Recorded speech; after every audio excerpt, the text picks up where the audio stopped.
জয় ঠাকুর, জয় শ্রী রামকৃষ্ণ। আমরা পাঠ করছি শ্রী শ্রী রামকৃষ্ণ পুঁথি এর ৪র্থ খণ্ড। বর্তমানে পাঠ চলছে ভক্তদের সঙ্গে নানা রঙ্গ এই অধ্যায় থেকে। আজ আমরা এই অধ্যায়ের ৭ম দিন পাঠ করব। পর্ব ৭১৭, পৃষ্ঠা সংখ্যা ৪৬৫ এর শেষ অংশ থেকে ৪৬৬ এর অর্ধেক অংশ পর্যন্ত। এর আগের দিনের পাঠে আমরা দেখলাম যে ঠাকুর ভক্তদের সঙ্গে জীবতত্ত্ব নিয়ে নানান কথা বলছেন, আলোচনা করছেন। কেননা ঠাকুরের প্রিয় ভক্ত একজন মারা গেছেন, দেহত্যাগ করেছেন, আত্মহত্যা করেছেন। তিনি হলেন বিষ্ণু। সেই ছেলেটি আত্মহত্যা করায় ঠাকুর বিমর্ষ হয়ে বসে আছেন। তখনই এইরকম নানান প্রসঙ্গ সেখানে আলোচনা হচ্ছে যে আত্মহত্যা করলে যে মহাপাপ, এই শরীর আর আত্মার মুক্তি লাভ করে না কোনোদিন। তখন ঠাকুর বলছেন যে ঈশ্বরের দর্শন করার পরে যদি কেউ এই শরীরটি নষ্ট করে দিতে চায় তাহলে তাতে কোনো অসুবিধা হয় না। হরি দর্শন করি মুক্ত হয়ে জীব, করিলে শরীর ত্যাগ না হয় অশিব।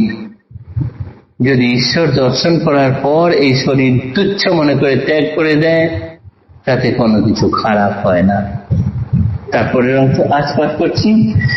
আজকের পাঠের মধ্যে দিয়ে আমরা দেখব ঠাকুর জীবের যে 4 অবস্থা তা সুন্দর উপমা সহযোগে বর্ণনা দিচ্ছেন। মুক্ত জীব, মুমুক্ষ জীব, নিত্য জীব এবং বদ্ধ জীবের কথা। এত বলি প্রভুদেব বিধির অধিধাতা, বিশেষিয়া বিবরিলা জীবেরও 12টা। যাবৎ যতেক জীব 4 জাতি ভুক্ত, বদ্ধ মুক্ত মুমুক্ষ কেহ বা নিত্য মুক্ত। মাছের মতন জীব সংসারের জালে, ঈশ্বর যাহার মায়া তিনি যেন জেলে। যখন জেলের জালে পড়ে মৎস্যগণ, কেহ বা ছিড়িয়া জাল করে পলায়ন। তারে কহে মুক্ত জীব মহাবল গায়, মায়ায় হইয়া বদ্ধ থাকিতে না চায়। মুমুক্ষুর খালি চেষ্টা জাল কাটে কিসে, ছিড়িতে না পারে জাল বলে নাহি আটে। মুমুক্ষ ও মুক্ত এই 2 শ্রেণীর জীবে, থাকিতে না চায় হেন ভবকূপে ডুবে। তে কারণে কেহ বা পাইয়া ভগবান, স্বেচ্ছায় করেন দেহ নষ্টেরও বিধান। মুকুতি পাইয়া তনু ত্যাগের 12টা, বড়ই কঠিন বহু সুদূরের কথা। সাবধানী নারদাদি নিত্য মুক্ত যারা, সংসারের জালে কভু না পড়েন ধরা। বদ্ধ জীব সংসারেতে তাদের লক্ষণ, পড়িয়াছে জালে জানে নিশ্চয়ই মরণ। তবু নাহি হুঁশ জালে বদ্ধ অবস্থায়, কামিনী কাঞ্চন পাকে শরীর লুকায়।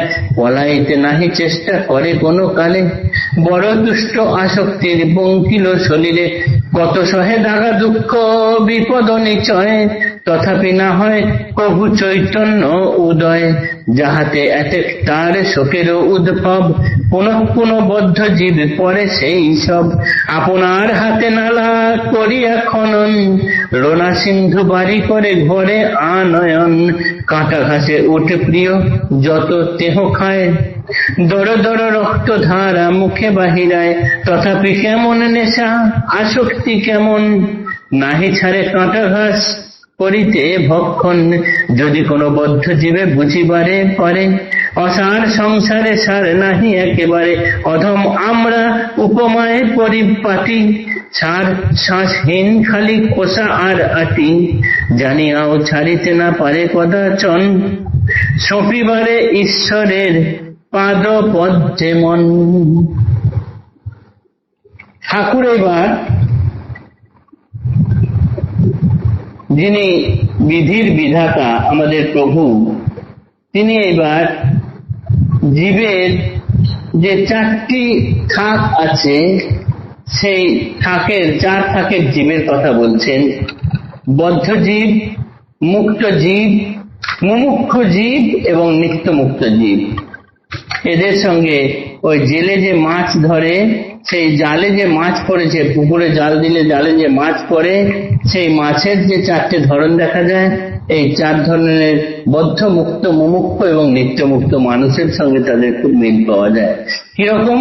জেলেরা যখন পুকুরে কখনো কোনো মাছ ধরার জাল দেয়, কয়েকটি মাছ ভীষণ জোরে লাফ দিয়ে একেবারে জলের উপরে উঠে জাল পার হয়ে বাইরে গিয়ে পড়ে।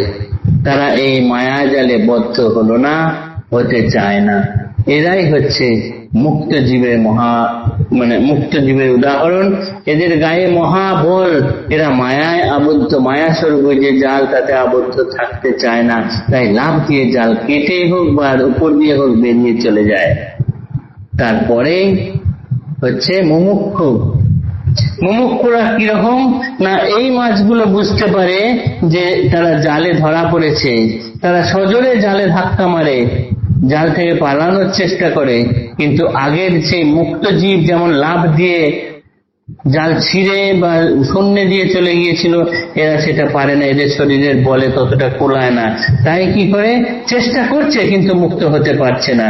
এই মুখ্য জীব আর মুমুক্ত জীব, এই দুই শ্রেণীর জীবই কিন্তু এই ভবকূপে ডুবে থাকতে চায় না, এরা মুক্তি চায়। তাই মাঝে মাঝে এরা দেহ বিনষ্ট করে দিতেও পিছপা হয় না। তারপরে যারা কখনোই এসবের মধ্যে ধরা ছোঁয়ার মধ্যে থাকে না, তারা হলো নিত্য মুক্ত জীব আর বদ্ধ জীব। যারা তারা হচ্ছে বুঝতে পারে জালে ধরা পড়েছে, কিন্তু তারা মুখটি পাঁকের মধ্যে ঢুকিয়ে চুপটি করে বসে থাকে। তারা কি করে না, ভাবে এই বেশ ভালো আছি। যে মানুষের ক্ষেত্রে যেরকম কামিনী কাঞ্চনের পাকে শরীর ডুবিয়ে তারা এখানেই বড় তুষ্ট হয়ে থাকে, তারা আর এখান থেকে নড়তে চায় না। যেমন উটেরা কাঁটা ঘাস খায়, মুখ দিয়ে দরদর করে রক্ত পড়ে, তবুও সে ঘাস চিবোতে ছাড়ে না। যেমন বদ্ধ জীবেরা সংসার থেকে নিয়তই নানান দুঃখ দাগা পাচ্ছে, মুহুর্মুহু তারা কষ্ট পাচ্ছে, শোক করছে, তবুও আবার সেই সংসারেই আসক্ত হয়ে থাকছে, তারা এখান থেকে মুক্ত হয়ে বেরোতে চায় না। ঠাকুর এর উদাহরণ দিলেন, সংসারটা এরকমই, এই আমরা এর আটি আর চামড়াই সার, আর কিছুই নয়। কিন্তু কেউ কেউ সেটা জেনেও ছাড়তে পারে না। তাই উপায় হলো একমাত্র ঈশ্বরের পাদপদ্মে মন সমর্পণ। জানিয়াও ছাড়িতে না পারে কদাচন, সপিবারে ঈশ্বরের পাদপদ্মে মন। আমরা আটির মতো এই সংসার, আমরার মতো, আমরাতে আটি আর চামড়া আছে, আর কিছু নেই। এই সংসারেও সেরকম দুঃখ কষ্ট আছে, আর কিছু নেই। তাই ঈশ্বরের পাদপদ্মে মন সপক, তাহলেই মুক্তি অনিবার্য। জয় ঠাকুর, নমস্কার।